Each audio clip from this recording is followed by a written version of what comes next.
Oh man. And I'd be like, dude, like, you're gonna get beat up. And then she's getting a spank, and I'm like, I'm not messing with it.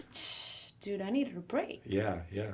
But I was able to regain, I think, my mental stability, emotional stability. It is very difficult, I think, to navigate the world when you are considered an alien, when you're considered a criminal. So many different times that I was like, I want to go home. I want to go home. When I went home, I didn't feel like that was my home.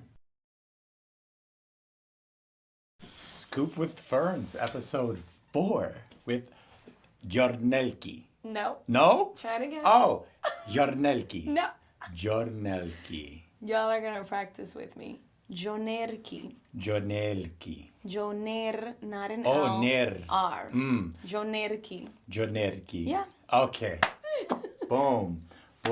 Yonerky. Yeah. Oh, okay. I love it.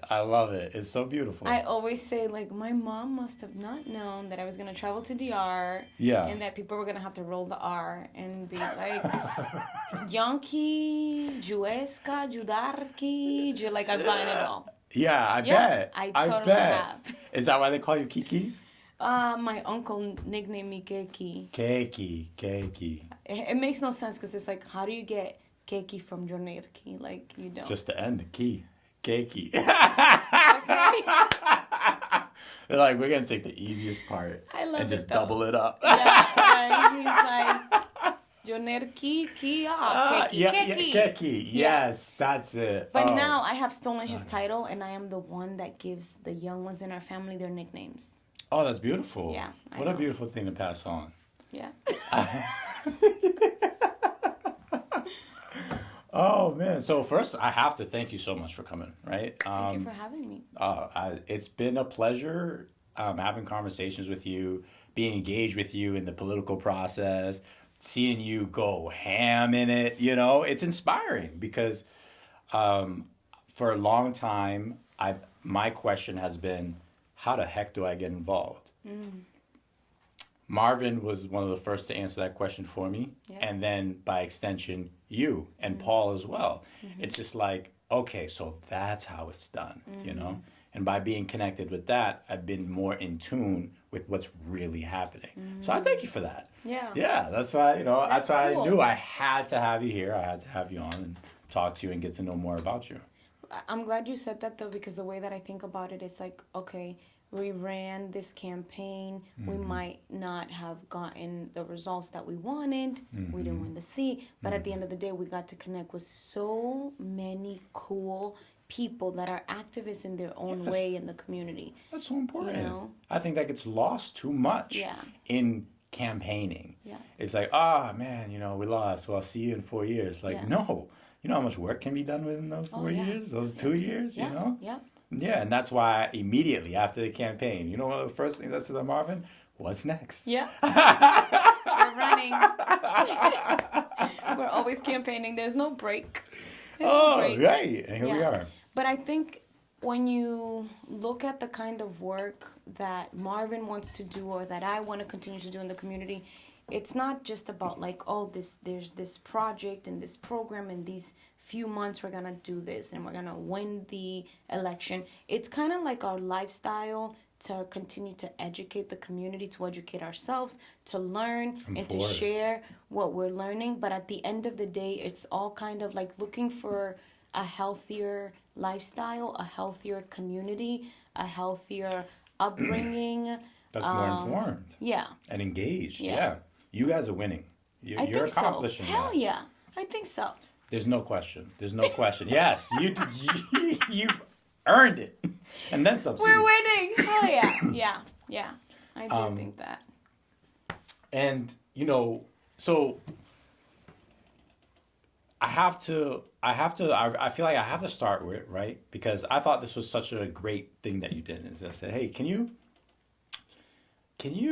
read up on me and see like what your impression, right? That's what you asked. Yes, like what impression I did ask that. do you get from me when you read up on me? Yeah. Because you are in the paper. You are Googleable. Yeah. Right? Or have been more in the past than now because then I took a long break. But yeah. Right. And I feel it's rare to find that kind of introspection, you know, like people don't typically like want to hear about themselves or perceptions of themselves. And I think that was beautiful. So I was like, oh, I'm ready for this. Yeah. So I checked the Facebook, like you met, because you like Facebook too. Yeah, all right. I was like, all right. And the articles, and this article specifically is the one I spent the most time on. And I just want to say why I wanted you to answer that question is just because I haven't been involved, I think, as heavily as I'd like to be in the community for some time. And I think that like the work that I did in the past led me to do that now and take like a break to kind of like reconstruct myself and also to figure out how I can continue to do what I'm going to always be doing, like advocacy, like in a more authentic way where I don't have to jeopardize who I am and my values because of like, maybe my financial situation or because what the community may think. Specifically, you said, I don't want to come across as a victim. That's what you said to me. Do you remember that? I do remember that. And I was curious at the time. I was very curious. And then, I started reading. And I want to say that's the last thing that I saw. Hearing about, your journey here and using the resources here that you had to advance, to make a place here for yourself and to fight. That to me is you. No one can ever take that away from you. No one can ever hold that against you either. My parents are immigrants as well, and I liken it to this: we have a system. We have communities, and we have things that are set up and built for people to use in order to better themselves. Who is anyone to say that you or any immigrant recipient of DACA, something like that, is abusing the system or taking advantage or playing the victim role because in your example, right, you had no control over coming over here. I think a lot of the conversation of DACA kind of paints the parents in a bad light in a sense, where it's like, okay, well, they're the ones who broke the law and that's no fault of the children. I don't subscribe to that. But I do see it as, oh, well, let's help out. Let's do what we can for not just children of immigrants, but immigrants as well. And, that's, as we were talking about earlier, your past. This is 9 years old. And the work you've been doing since then is like unbelievable and is laying a path for others to come here from wherever and coming to a more hospitable environment than you did when you were younger and had to go through hurdles. How are you going to attend school? How are you going to become documented and fight those struggles? That battle, and I've known some others who have fought that battle. It's scary, and it's so commendable and brave to be able to still be here and fighting and be a beacon of hope for others in your position or who in the position that you were in, So victim is the last thing that would come to my mind. It's more words like trailblazer, pioneer, leader. I know you were concerned with how they may use your story to paint, some pictures and things like that. But viewing this, objectively, I'm just seeing, a group of kids who are trying to make it in the world. It's funny, I was reading the article a little bit and I saw when it said like I was 23 back then and I'm 32 and I'm just like, that's so cool. Yeah.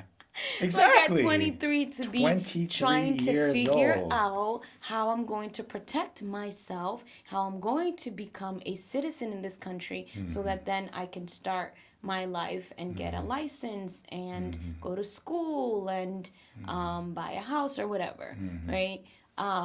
Which like I said to you earlier, I'm like, I don't know what she was doing then, but I can't do that now. Right, which, you know, and I'm Like- over here like, nah, it's like, you're on a bigger things. Like, you know, you slayed that. Now it's on to a different beast, right? And like you said earlier, it is very difficult, I think, to navigate the world when you are considered an alien, when you're considered a criminal for being in this country.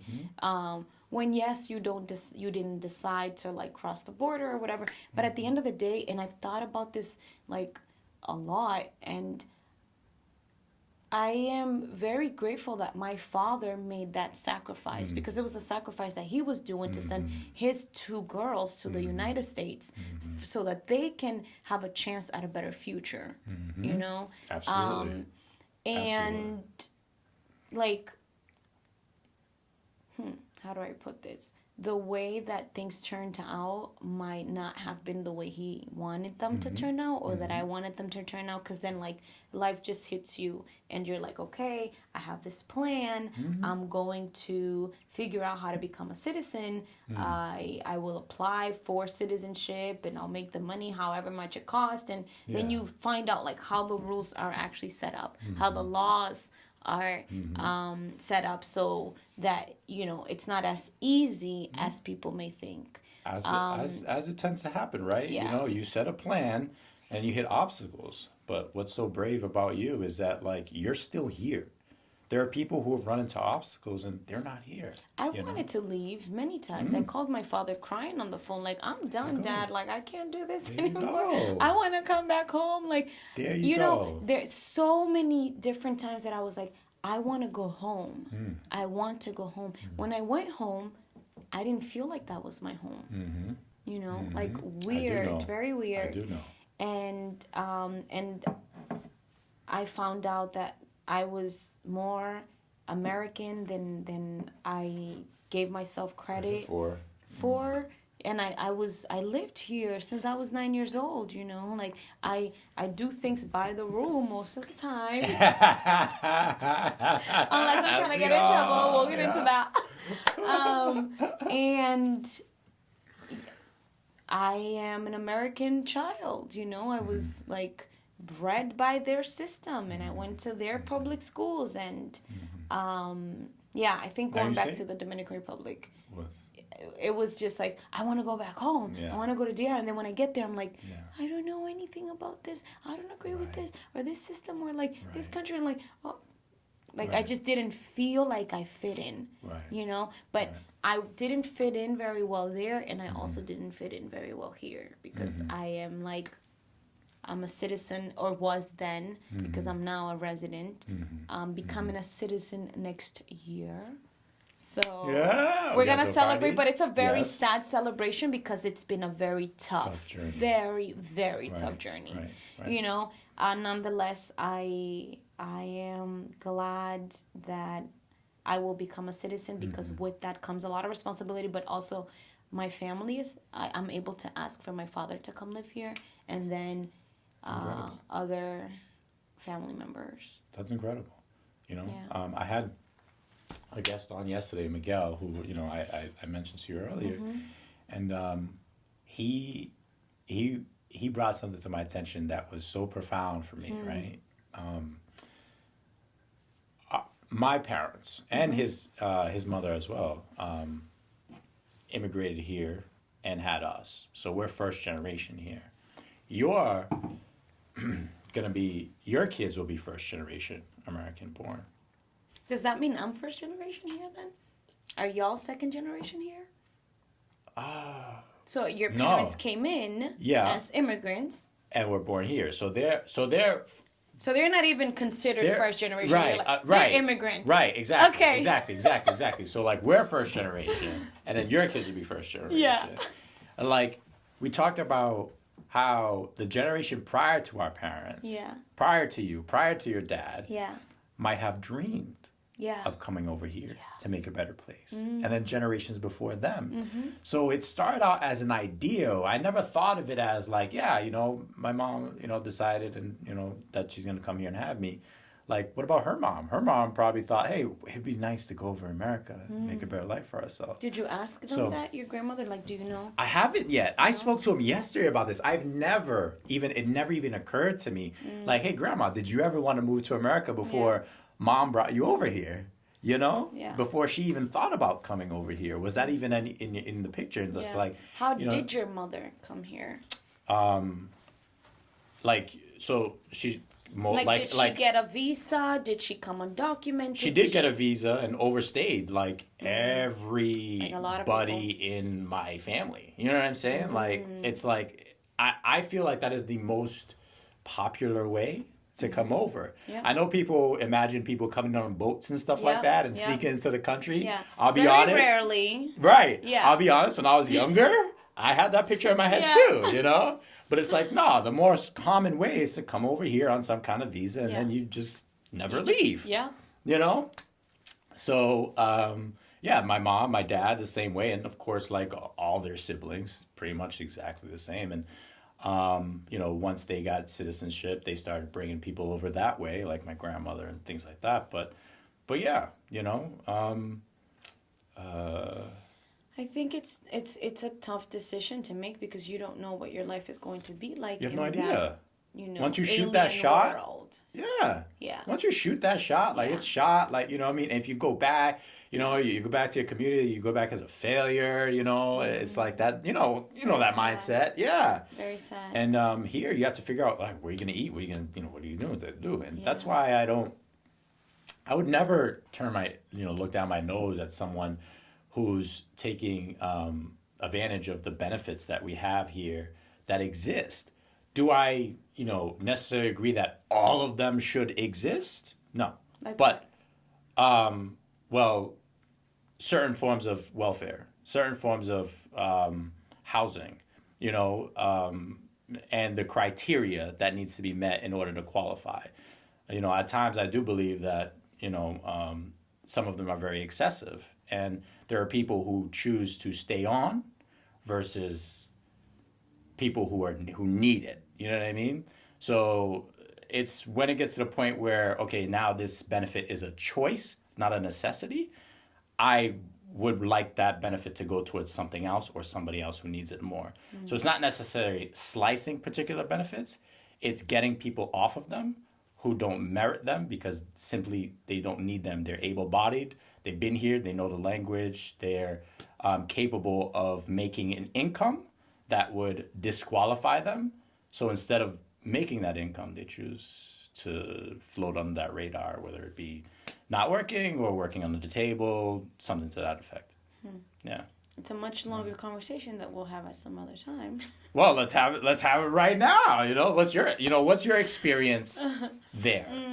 I think for a long time I thought that there definitely were people that were taking advantage of the system, and I seen it happen.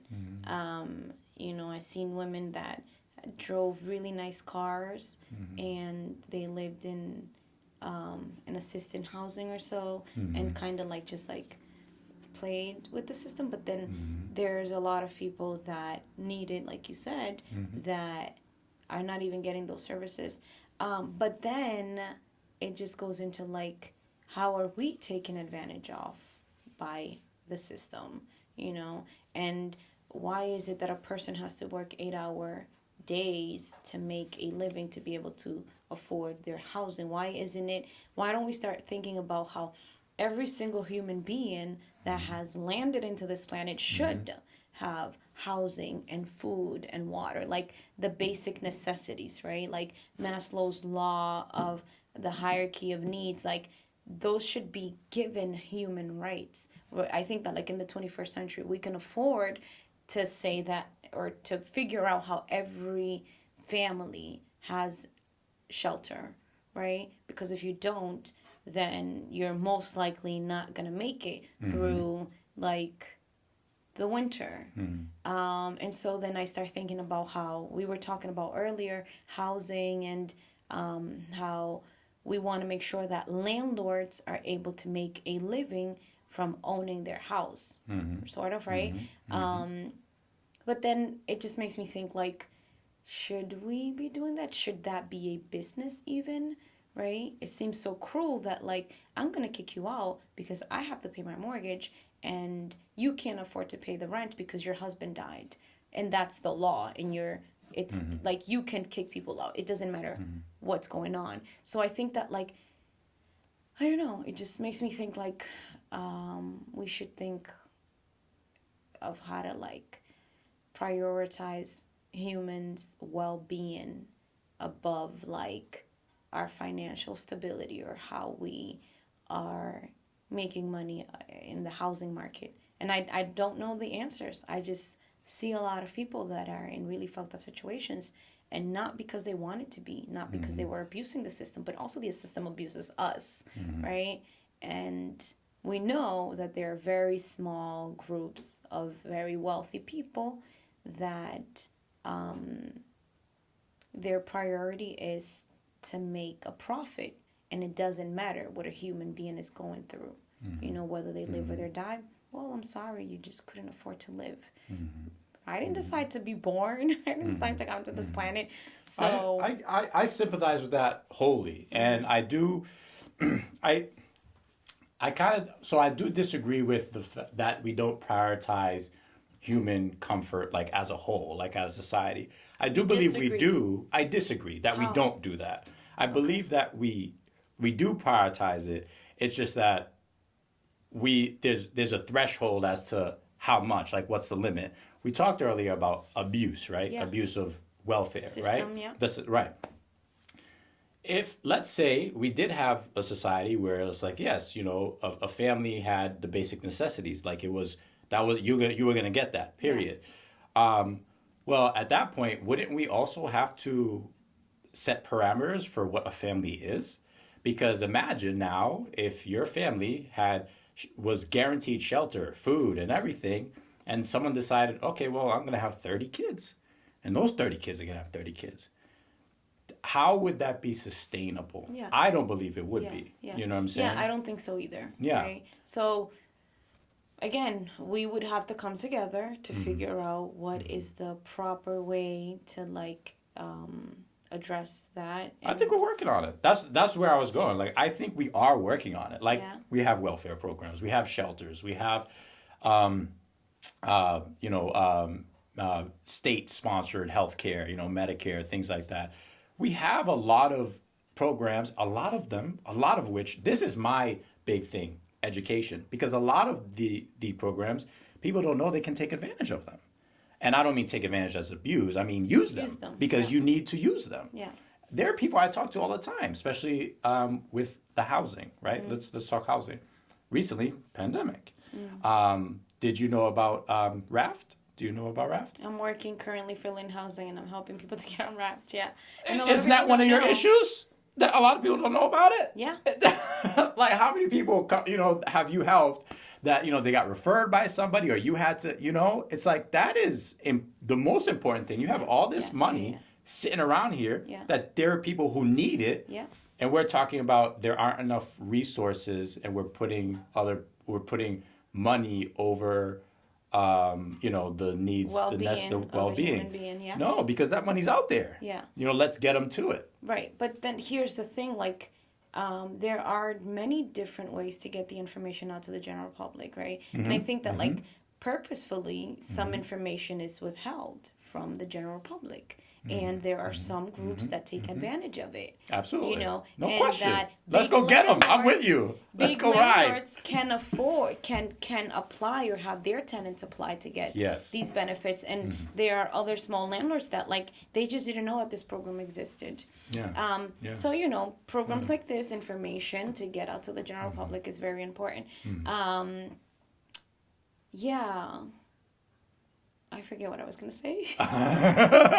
Well, we're just talking about, like, the social programs that are available. And one great point you made is that there are some people out there who are intentionally withholding the information so people don't use it. Yeah. I do believe that. Yeah. But in the case of Raft, like, I don't see how it would benefit anyone to withhold that information, like, say, from their tenants. Yeah. Maybe, they want certain landowners out, maybe they want them to default, so they don't know about this, so they can't pass it on to their tenants, because once the tenants apply, the money goes to the landlords. Yeah. That's pretty much a guaranteed check that your rent's. And I would say, like, with VARF, it's different. Like, I mean, I'm working for the Lynn Housing Department, and we are just bombarded with information, with, like, applications. Like, I haven't been there for too long. Let me see. I started in September 20th or so. What is it, November something? November 22nd. Yeah. Today's the 22nd, yeah. So then I've been there 2 months. And I have 54 cases to go through. Like today I looked at them, I'm like, whoa. So we have a ton of people applying for raft, right? So in your experience, yeah, okay, I'm sorry, go ahead. So I think that, like, a lot of people know about raft, but a lot of people don't know about raft, you know? And you have certain amount of money that has to get out to certain people. We're not going to be able to save everybody from being foreclosed on. What's that percentage? Out of the cases that you've overseen, what percentage would you say that you have to decline? I mean, I haven't declined anybody yet because I've been there for just such a short period of time. Okay. And I wouldn't even be able to tell you what percentage, like, my colleagues have to deny. I just know that there's, like, a ton of applications. There's a ton of need in our community for housing. I think it brings us back to, like, the point of, like, health and, like, how that is a in Maslow's hierarchy of needs. Of course, you have to have a roof over your head. That's the first basic thing. Absolutely, no question. But does it not seem to you very cruel to monetize that? Yeah, actually. Because at the end of the day, it's like, with the pandemic, we're trying to save human lives. Like, we're trying to get people vaccinated. We're trying to get them protected from the virus because we don't want for them to die. Yes or no? Yes, of course. Yeah, right. I don't think anyone who's, like, for profit, let's say for profit, anyone who's for profit, I don't think they want people to die, you know? So then why don't we start thinking about housing as, like, a much larger crisis? And if right now, through this pandemic, if we don't house people, they're more likely to die, right? And so even if you get the job and you're out there, you're exposed, right? And you can still get the virus. So to me, just, like, it just seems like we need to figure out a way to find maybe transitional housing for people, and especially during the winter, you know. Right. I agree. I'm absolutely with that. But my bottom line question is always, who's funding it? Where is the money coming from? You know, and where's the money ever coming from? Aren't the feds just printing money? Like right now during the pandemic, right? All these stimulus checks that we got, where did the money come from? I thought we didn't have money to fund public housing, for instance, or other projects. But then all of a sudden, we started printing money out of thin air. And it creates debt, you know, and it creates debt and it leads to inflation, you know. So we pay the price. We just, up front, we're like, okay, you know, this helps us up front. But long term, it hurts us, you know. It kills us, you know, literally. Because, you know, as you know, without credit, you know, you can't buy a house, you can't buy a car, sometimes you can't rent an apartment, you know. Not sometimes, that's a criteria right now. If you don't have good credit, you're most likely not going to get approved for an apartment. There you go. And, you know, and the United States has a ton of debt. And, you know, in order to help out, you know, however you want to see it, you know, maybe it was to get some votes, whatever. They decided to, okay, we're gonna increase that debt to try to help some people out, you know. But that bill hasn't been paid. That's my thing, you know. And it's like, if we decide one day or whenever to just, okay, well, here, let's just build all these houses and the workers aren't going to get paid, or we're going to print money to pay them, and the developers aren't going to pay, or we're going to print money to pay them. Eventually, something has to give, you know. Just like, you know, you can max that credit card and overdraw that account to a point, but at some point the well dries up, you know. I'm not, like I said, I'm not asympathetic, if that's even a word. It's just, I also want to make sure that we're doing service to taxpayers, to property owners, because, like I said, my mom's an immigrant and she's a property owner. She worked hard to get to that point. She worked really hard, I know, because I'm being babysat and this and that. And it's just like to tell her, like, oh, you can't charge this much for rent, or you have to house people for free. Like, it's just to her, it's gonna be like, what about all my hard work? Exactly. I came over here to make a better life for myself, for my kids, and you're taking that away from me to give to someone else who doesn't work as hard as I do, or whatever the case. And that's why I think it's very important to for us as a community to give. I give, not just, my money, but my time. I think that's important, One of my favorite organizations is My Brother's Table. We talked about housing and food and the basic principles of, of survival. The community keeps that place going, and they're able to serve meals twice a day, every single day since they opened their doors in 60 something or something like that. I volunteer for them, and actually their food is really great. Like, you would think like, oh my God, it's like a shelter. No, they wear their gloves. It's extremely clean there. When I volunteer, they were like, oh, put your mask on, and they just everything was like, in what so they do. They feed people very well. Yes, they do. And they the have shelter's really right good chefs downstairs. There Yes, and they get a lot of like really good products, like I don't know if they get organic vegetables. I thought I seen some organic vegetables come in. I doubt that they're organic. It comes from the food bank, a lot of it, but also comes a lot of it from the local community. Yeah. Like at one point, there was a bakery next door. The bakery's no longer there, but they would give them fresh bread every day, donate everyday bread to them. So I think that like at the end of the day, their purpose is to feed people and to feed them in a good way. Right. And there's always a bunch of different options. So, okay. Solve one problem. You know what I mean? If we can all go out and solve one problem, every person on earth, solve one problem. Yeah. We'd be in paradise. So they're feeding the homeless. Yeah. I'm trying to figure out how do we house the homeless or those that are couch surfing or are in between becoming homeless, right? And yeah, I think back to your point of like your mother is a homeowner now, and to be like, hey, you can't charge more than this amount of rent, right? But I think that like if we figure out a way where like her mortgage is covered and then some, right, where she is still able to live rent free, and we can figure out a way to like help others. I don't know. It just sounds so like, oh my God, like Mother Teresa, like you want to be giving things out for free. It's not that. I just think that humans should be born with certain rights. And I think that the right to shelter is one of those. I haven't thought about it much, but we'll figure it out. Clearly it's on your heart, you know what I mean? Yeah. And, don't get me wrong, like when you figure something out, or you're in the process of figuring something out, you hit me up, hey, friend, what do you think about this, I'm on board, you know what I mean? Because one, I believe in you, and I know you're great, like your heart's in it, you know what I mean? And we don't always have the answers. Like I wish I had the answers myself, And so that's why I think it's important to nourish and just feed that. I don't want to get you down. I don't want to discourage you. You know what I'm saying? I just want to be inquisitive. I want to be fair. I want to be honest with you, Yeah. And that's all.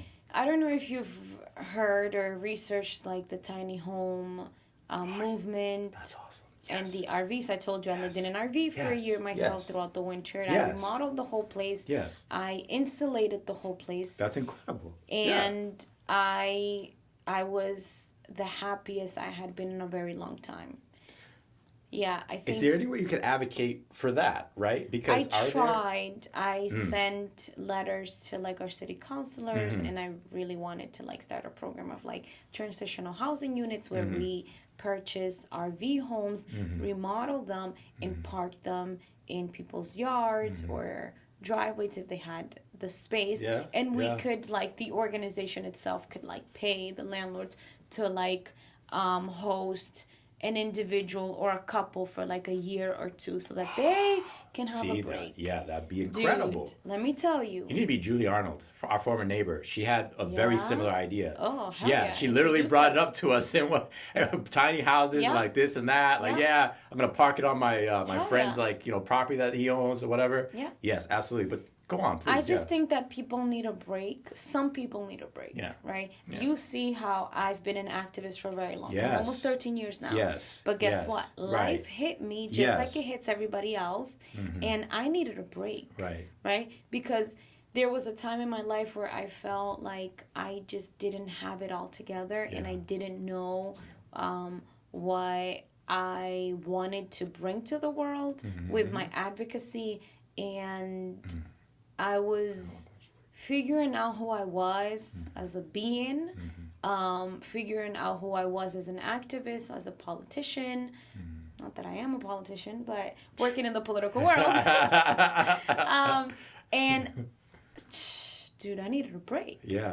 And then, so staying in the RV, working in the RV, remodeling things, like putting the wood floor, like tiles in the kitchen area, painting, getting friends to like fix different parts of the RV, like getting the engine fixed. Like, it was such a fun project, but I was able to regain, I think, my mental stability, emotional stability, right? Which I'm still working on, but I felt very broken and very hurt by the work that I was doing, by society, I had a sister that was sick. She had lupus, and then so for 4 years I just like stopped everything I was doing, and I tried to focus on her, but I was still very distracted with like, oh my God, I need to help with this, and someone's getting foreclosed done, and like there's a person getting like deported, I need to go to that march, and just so much going on, like life hits you, and sometimes you just need a break. So I took that break. I think I stayed in the RV for 8 months, and my rent was like $80 a month, and that included everything, like the internet and like the electricity. Wow. I had a shower in it. I plugged into like a hose. But also you I lived at the community garden that you love so much. No kidding. David, like at the bottom part of that. That's where it was. No way. I had it parked there. No way. Yeah, throughout the summer. Like when it was almost done. Gosh. So I used to walk up to the garden and grab like herbs from my like little garden plot, and grab like kale and make my juices, and just and when it would rain, it was magic. Right. So I just think that things are really weird right now, and there are some people that like didn't plan very well, and they're like, oh shoot, like I should plan ahead, or there's an emergency that happened, someone's sick in the family, or you lost your job, right? Your career, and your house got foreclosed on, so you need a break for a year or two to just take care of yourself and your health, and know that it's going to be okay, and that you still want to be a productive member of society, and you don't want to end up on like some sort of government assistance, because you can still work, right? And you're like, someone needs it more than me, but I still need a break. Right. And I need to be able to pay like the least I possibly can. Yeah. So I did that for myself. Okay. And now I'm back to like, I could help Marvin in his campaign, or I can help with the raft program, and continue to do things. But had I not taken that time and lived in my little RV, and like work on remodeling it myself, that kept me busy while I was like losing my mind, then I don't think I would have been able to help in the way that I have been since like, in the way that we met through the campaign. So I advocate for people to have transitional housing, and for us to figure out how we can possibly do that in a way that it's effective and healthy for all parties, the host and those that need the help. Well, let's start with just where did you find the materials? How'd you get a hold of the RV? So funny. I think that like now there's this whole woke movement, right? That sometimes I'm like, cool, yes, manifesting and being healthy and staying true to yourself and responsible and kind, great. But then there's like a lot of commercialized aspects of it where like you're gonna sit in your bed and you're gonna be like, oh, I'm gonna manifest to have like this, job, and I'm gonna be making $100,000 a year, and it's just like it doesn't work like that. Agreed. Yeah, so I think a lot of it is commercialized. I don't know much about crystals and whatever, but I was thinking like the only way for me to be able to stay in my city is if I live in an RV, because I had been researching the tiny home movement. I want to buy an RV. I ended up hanging out with a friend one night, and I saw an RV parked in like a body shop, like car repair shop. And I was like, oh shoot, I'm gonna walk over there and ask them if like it's for sale. And it was. And the owner lived out of state. Yeah. And I called him and I was like, hey, I'm homeless. Listen, I'm couch surfing and I've been dreaming of having an RV and I don't have the money for it, but can we set up a payment plan? And he was like, yeah, sure. Send me your license, send me this document, sign this paper, give it to the owner of the shop. Yeah. And you can tow it to wherever you want and we'll stay in touch. So then I'm like, ooh, does this manifestation thing kind of work? Like I was thinking about it. Yeah. And it just showed up. Literally, it just showed up. I took it, I remodeled it. But it didn't just show up, though. Like, it showed up in your view, right? Yeah. But you could have just walked away and said, I probably can't afford it.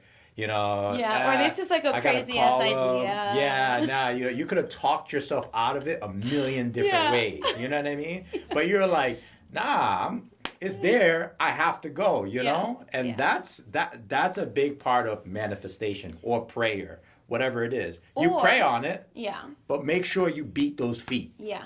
Or it can also be that we are put in a situation where like it's like you have no choice. You know what I'm saying? And I think that I was there where I had no choice. I was paying for my sister's chemotherapy out of pocket. It was cash in the Dominican Republic, which was more expensive than it would be here because she would have gotten health insurance. And we had health insurance that would like max out like halfway through the month.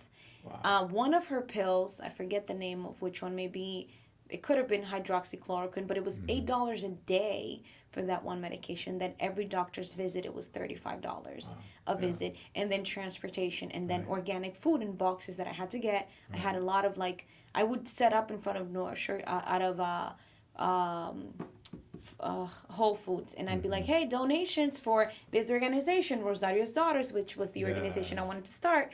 And this food is going to go to someone that has lupus. And I had people stop and be like, I have lupus. She should take this medication. I'm going to send her these kinds of like probiotics. And so my sister for 7 months, she was off of medication because she was eating so well. Oh my gosh. The healthy food that I was sending her from here. Right. And from like I was paying for acupuncture and all these different kinds of things.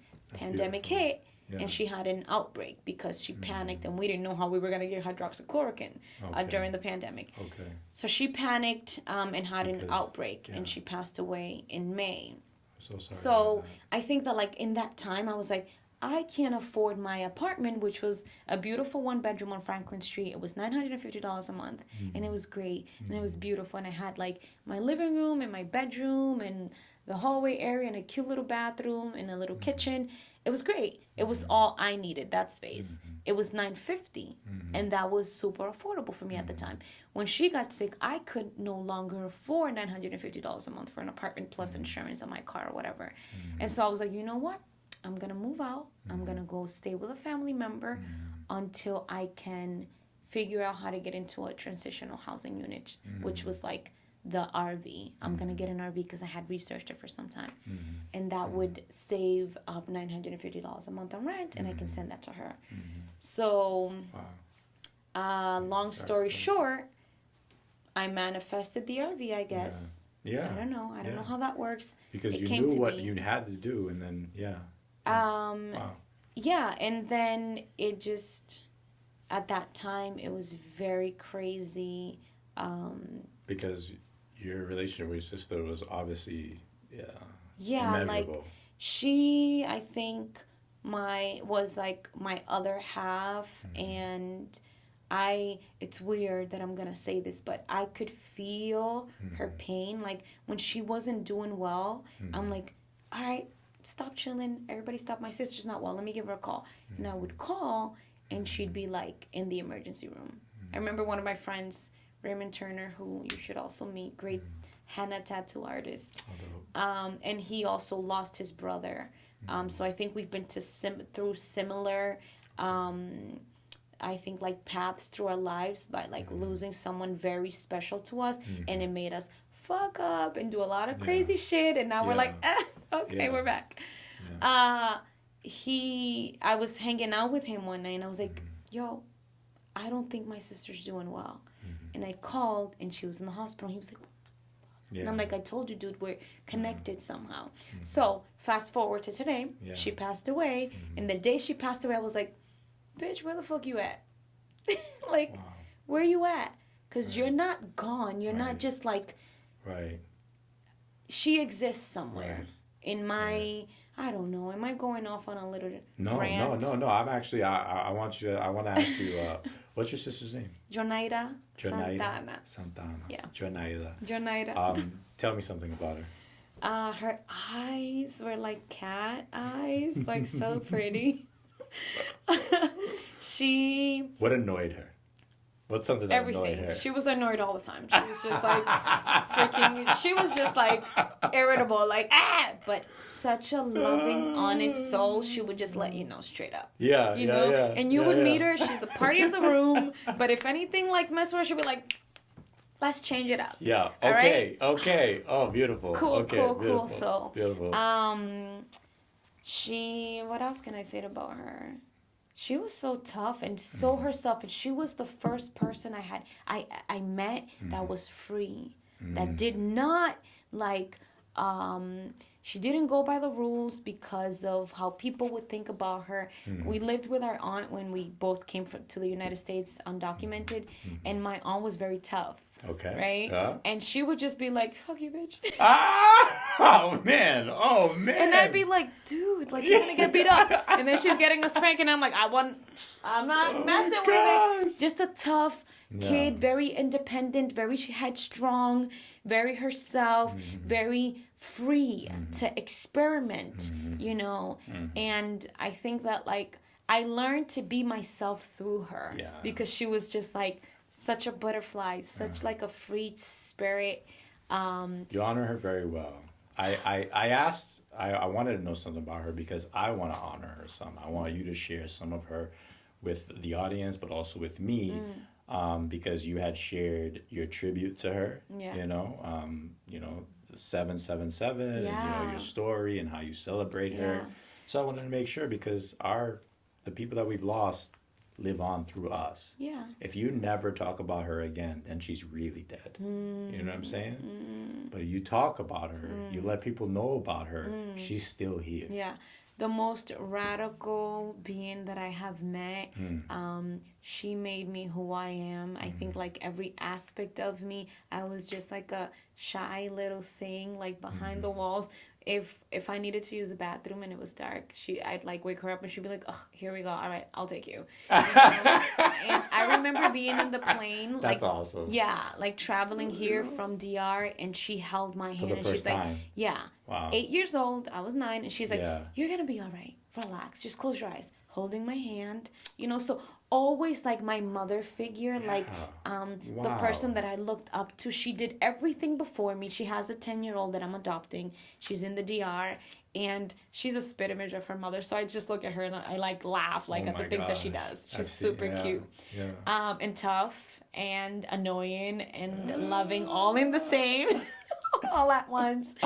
And I think that like my sister taught me to be a rebel in every aspect, like what kinds of friends I would have that were loving and honest and real, standing up to injustice because our aunt was very tough, but just because she also grew up in a very tough environment and had to be a tough lady raising like 6 kids by herself. She had to be tough. And my sister would stand up to her, and I would be like, oh my God, you dare challenge the monster. Yeah. You gotta put out. So I think that like her passing made me go through a very dark, time in my life, but also to reconnect to like something greater, and like that I don't understand what it is to be a human and why are we here, and the interactions that we have, and that I feel and I hope, and maybe I lie to myself and think that maybe her and I will meet again. My mother passed away when I was 9 and she was 8, and that's why we came to the United States undocumented. So I think like maybe she's having a great time with my mom, and like I will reconnect to them at some point, and maybe not. I don't know. Maybe I just lie to myself, right, to feel comfortable.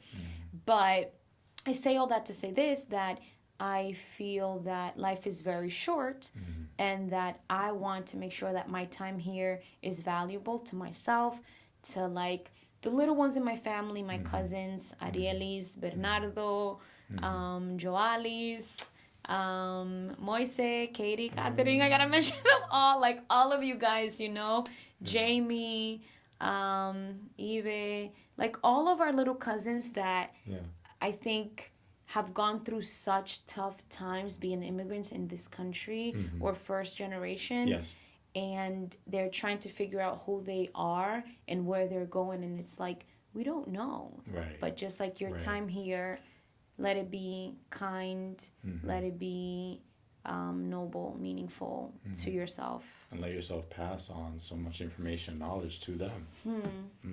The message that I wanted to get to in our conversation is very related to health and wellness. And I think reading in my article, when I was 23, I wanted to get into the health field.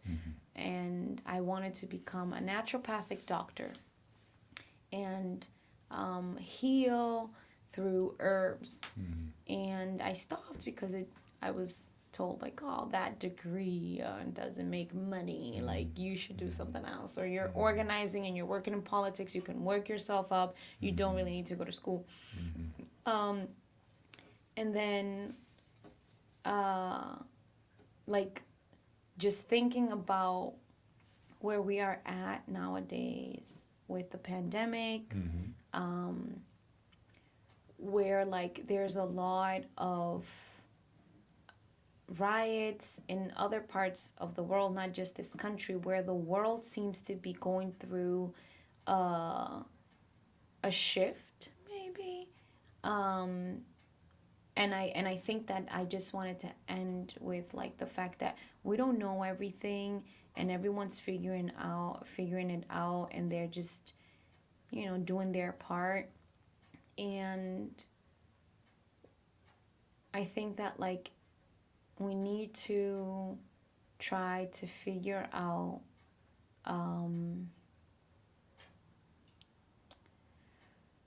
we need to try to figure out what grinds our gears.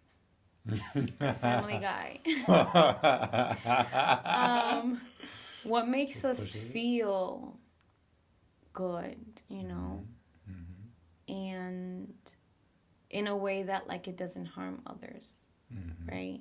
What purpose do we have, if we have any, in this planet, and that like we're sharing it, and our time here is very short. Like 100 years is very short relative to how long it's been around, and how long it hopefully, and also the fact that like most of us won't even make it to that, right? Especially now, like a lot of us are dying in our 30s. Especially now, you know. That's right. My sister was 29 when she passed away, very young, like a child, you know. Definitely, yeah, right. So, and I'm just like looking at my notes, and we do things to please others, you know, our partners, our family, our community, a job, exactly. But then we lose whatever it is that like pleases us. So then taking a break, right, going into a transitional housing unit maybe, and being able to like have enough quality time by yourself to like see like what is it that you really want to do, what are you talented at, and what can you share with the world to make it a healthier place for yourself or those around you. Because I think like that's where we need to start. Self, those around us, and then maybe thinking about the bigger picture, which is like the world. And are you like in that process, where are you? You know? Right now? Yeah. I'll tell you. Yeah. I'm fucked up. I think that, yes, I Do you eat healthy? You know, Yeah. Do you Yeah. do you exercise? Do you Yeah. find what fills the bowl? Like how often? Yeah. I think now more than like in the last 4 years, I was really like just going through the motions, you know, and in a really dark place where I was so afraid to lose my sister and I didn't know what it would Consumed look you. like. Oh my God, I couldn't function. That was your life. Yeah. Like I literally that couldn't was your function. I was working and it was just so sad. Like I would shake all the time. I would be on the phone. I'd be on WhatsApp, like checking on her, like making sure she was okay. And I wasn't doing my job as best as I possibly could, right?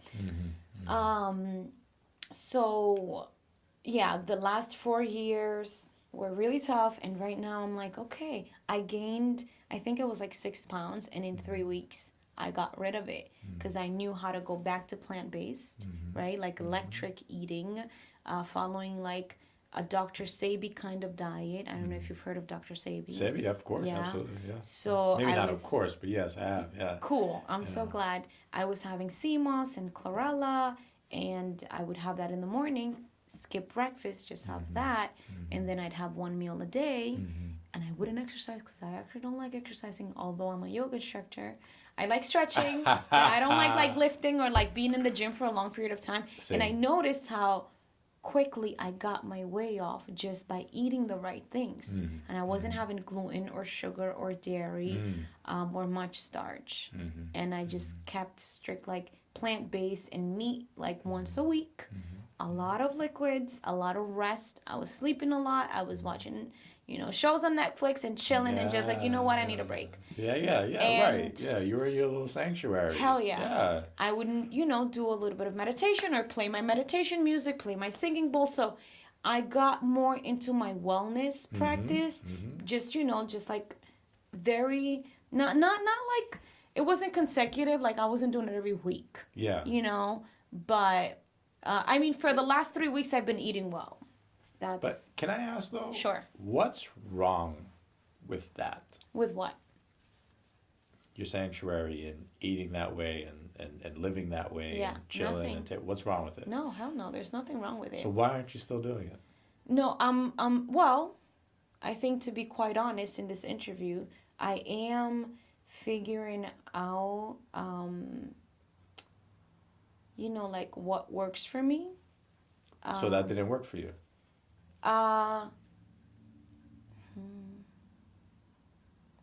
It did work. I think not in I'm not doing it the way that I'd like to, right? There, What way is that? I mean, first we spoke about housing, right? I'm still looking for housing. But I'm in saying my though, city. that was your housing. That's What? why I ask what's wrong with it, because it sounds like when you Yeah. talk about that experience from beginning, from conceptualizing it and then seeing it and then buying it and then remodeling it and then living in it My RV. and enjoying it. Yeah, that's Okay. what I mean. Yeah. Yeah. Yeah. That sounds to me like one of the most peaceful times in your life. The most. So my question to you is, why did you leave? Yeah, okay, got it. Okay, got it. I thought you were getting to something else. So funny enough, one of my friends that was helping me remodel the RV. Yeah. Went to like make tea. Make tea? Yeah. Oh. And so remember we were parked at the bottom of Cook Street Garden. Yeah. So yeah. I wasn't there that night, throughout the night. And he came over early in the morning to help me, like, finish. We needed probably, like, 2 days worth of work. Yeah. Just, like, putting the doorknobs and maybe cleaning up the place and taking all the trash out. Yeah. And, like, setting up lights for the whole place to be finished. We had, like, Christmas lights. Yep. Some of those touch lights that change color with a remote control. Yes. Or if you touch it. Wooden floor, a brand new couch, bed / bench / wall that I built with him. We built our own like storage space. It was great. It sounds like heaven. Yeah. And it burned, and so I'm no longer living there. And that's what happened. That's why you left. Happened. That's why I had to leave, and then I went to the DR for like 5 months. I'm so sorry. That breaks my heart. Yeah. Because hearing you talk about that experience, it's like why I came to that question. I'm like, what would make her leave it? And that's heartbreaking. Yeah, I think I want to do that again. The idea was to become like a wellness traveling RV and just like teach people plant-based eating and meditation and like maybe couples yoga or like park somewhere in a park and do outdoor activities and travel the US while I spread my message of self-care and wellness, you know, like kind of like what I did when I was going through the toughest time in my life. So the idea is to purchase another RV and, you know, maybe do that. Music to my ears. Music to my ears. Or maybe just let people know that like you can purchase an RV and you can remodel it however way you want to, and like talk to a friend and park it in their yard and pay very small amount in rent and just like have a break and figure yourself out. You know? Thank you so much for, you know, your sacrifice, because, you know, it's like you have... That question is important to me. Like, why'd you leave? You know, I'm going to call it your paradise. I'm just going to call it paradise. Why'd you leave your paradise, right? And I think depending on who you ask, like, they'll give you a bunch of different answers. You get a variety of answers, you know? Sometimes, you know, we think back to the best times of our lives, and like, you know, if we think about like why we left, you know, it's like, oh, we graduated, or we moved, or I lost that friendship, or whatever, you know, or broke up with this person. It's important to I think get back to what is the minimal that you need to have your paradise, you know?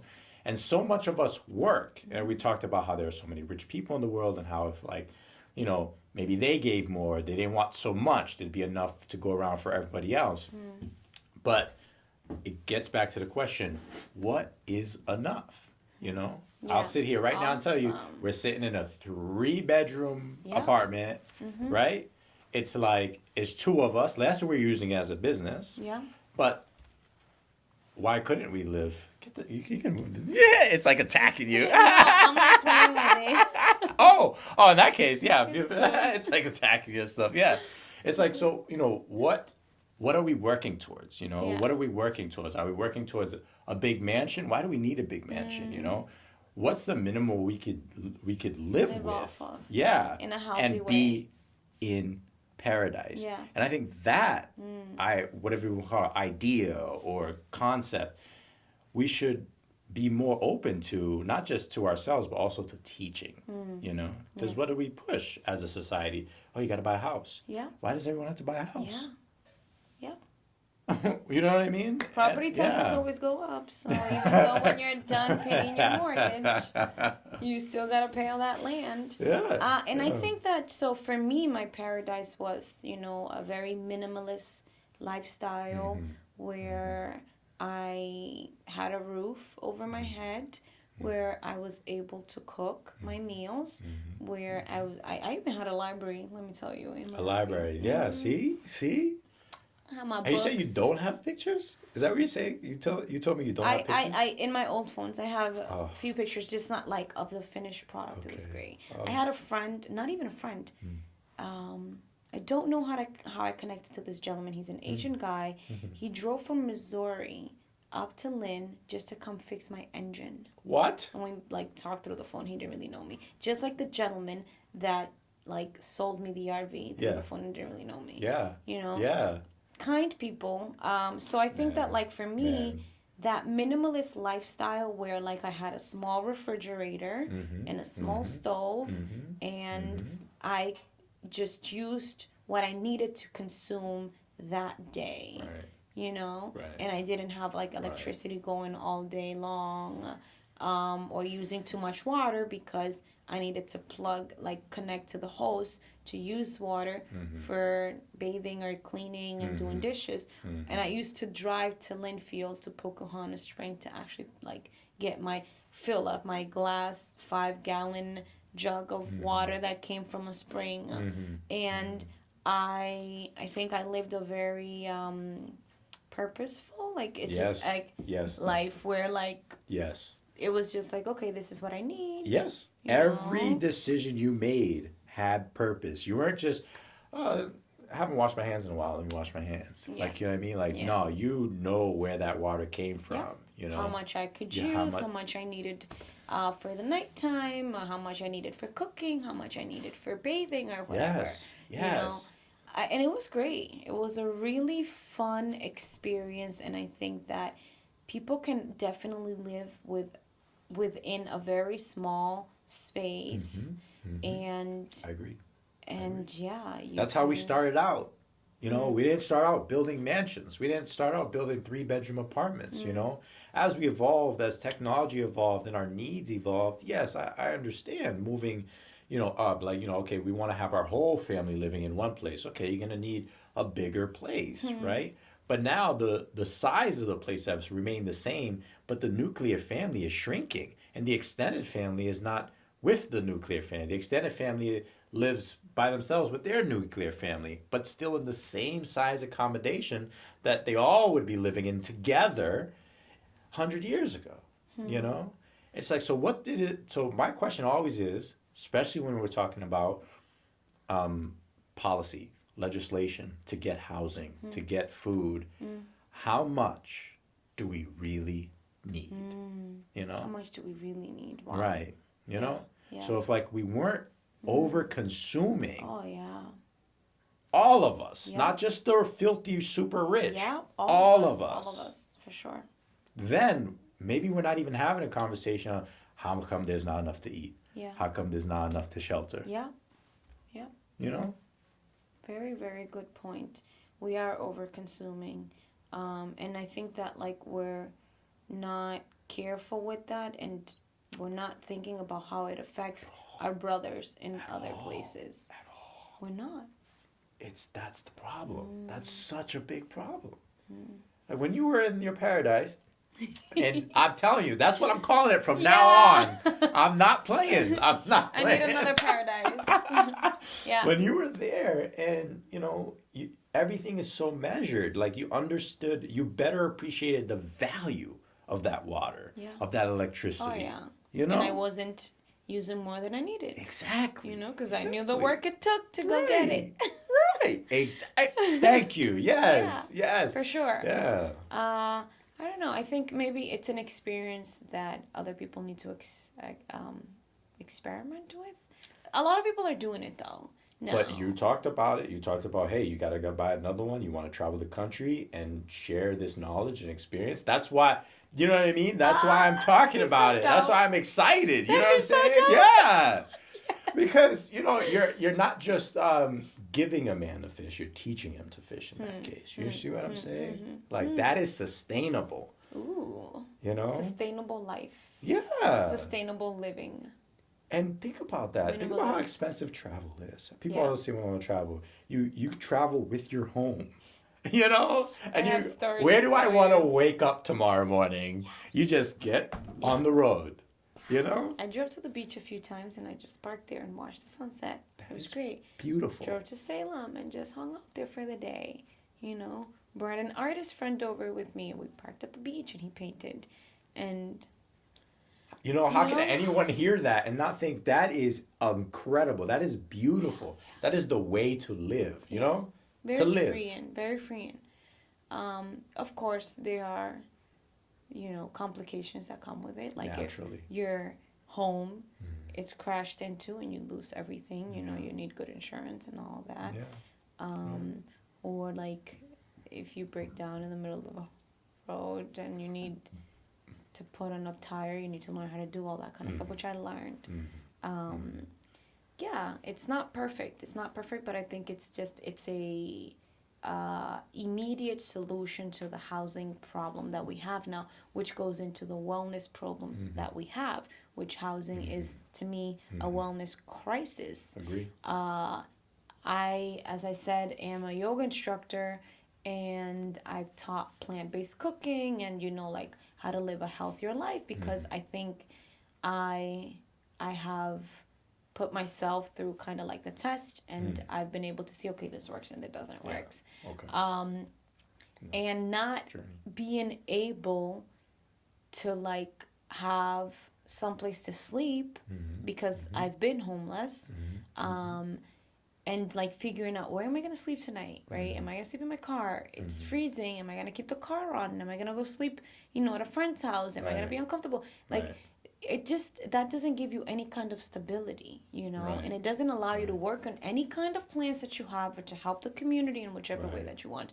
You can't, because you're literally on survival mode.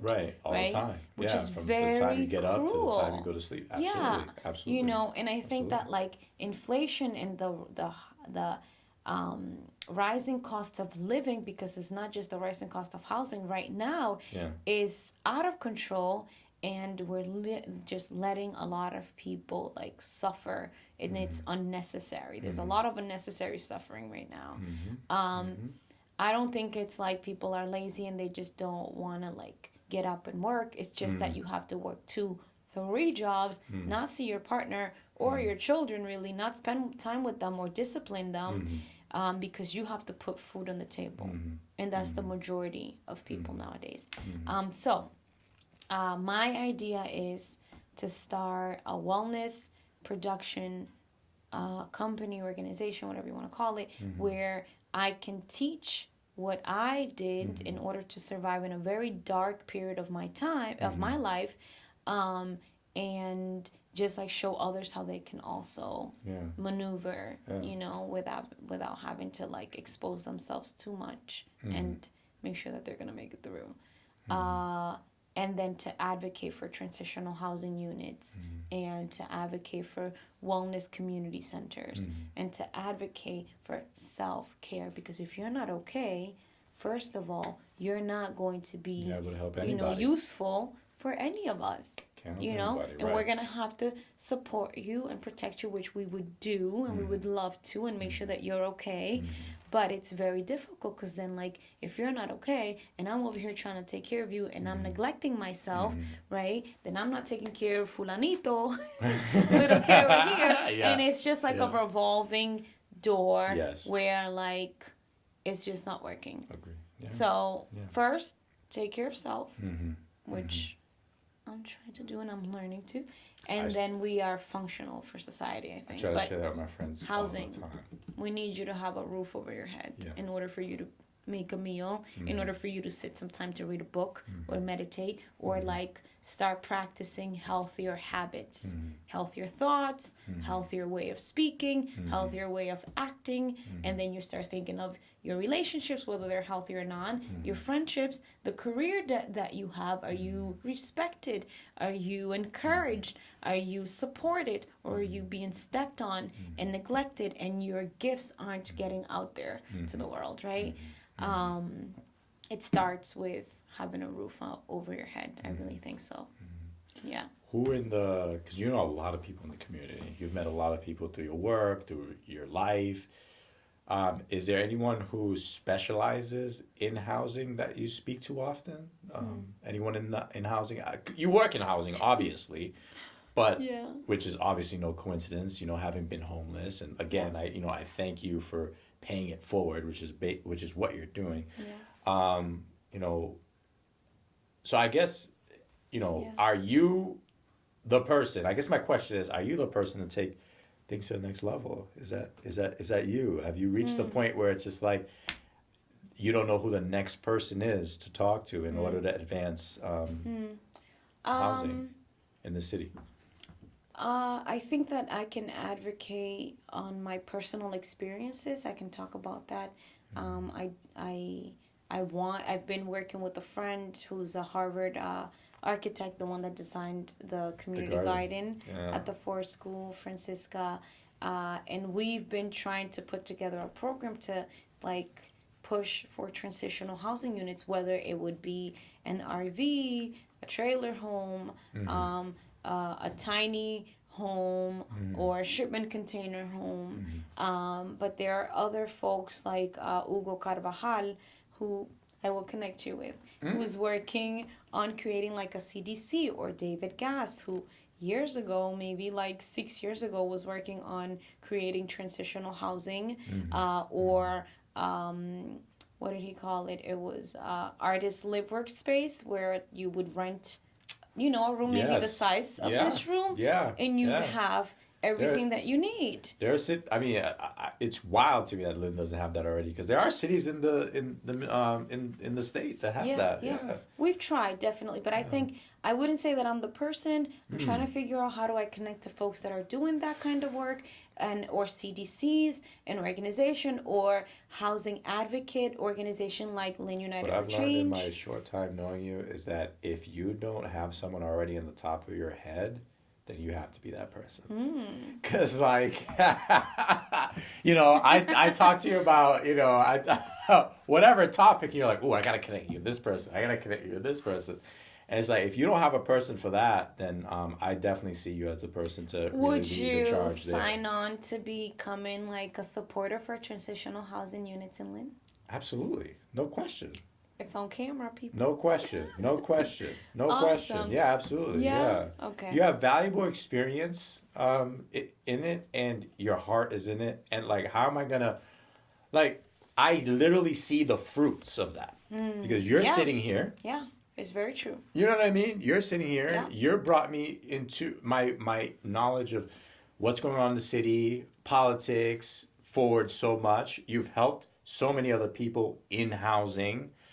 It's like we need to nourish that. We need to nourish people there. We need it's just I'm in. Awesome. I'm absolutely Yay. in. Yeah.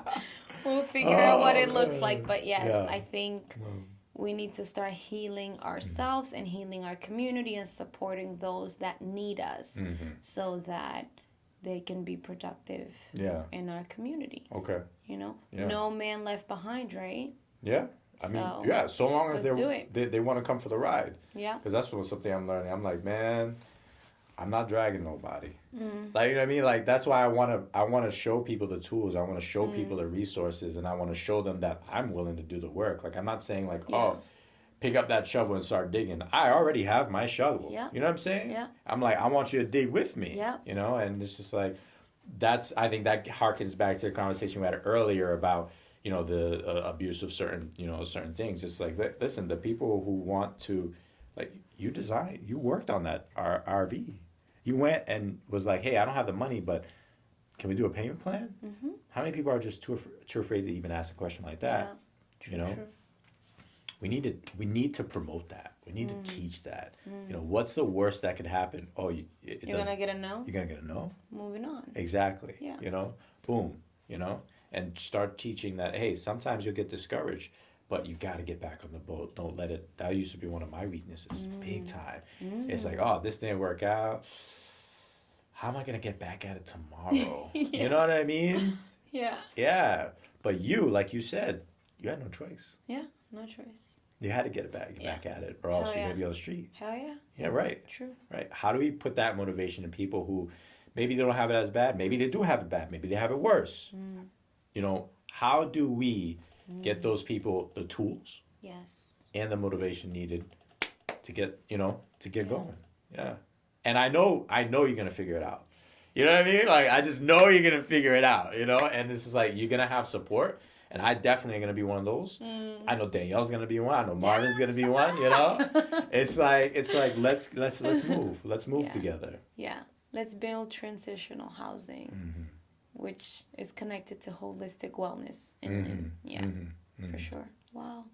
That's so great. Yeah, wow you. You're so great. Oh my God. So we didn't get, I know, to everything, but I do want to have, maybe a prologue, no, epilogue, because you're going to be back, you know, Hell yeah. on camera and off camera, and in the DMs. Yes, all of it. Because the important thing I've stressed with you, and I stress with all my friends, is conversation. Not just when we agree, but especially when we disagree, because that's how we move things forward. If we stop when things get hard, progress ends. That's where progress stops too. So I want to thank you for coming on and being willing to talk about your trauma, being willing to talk about your journey, being willing to talk about your sister, and the housing crisis, your housing crisis and journey, Hell yeah. and what you did to get here. Yep.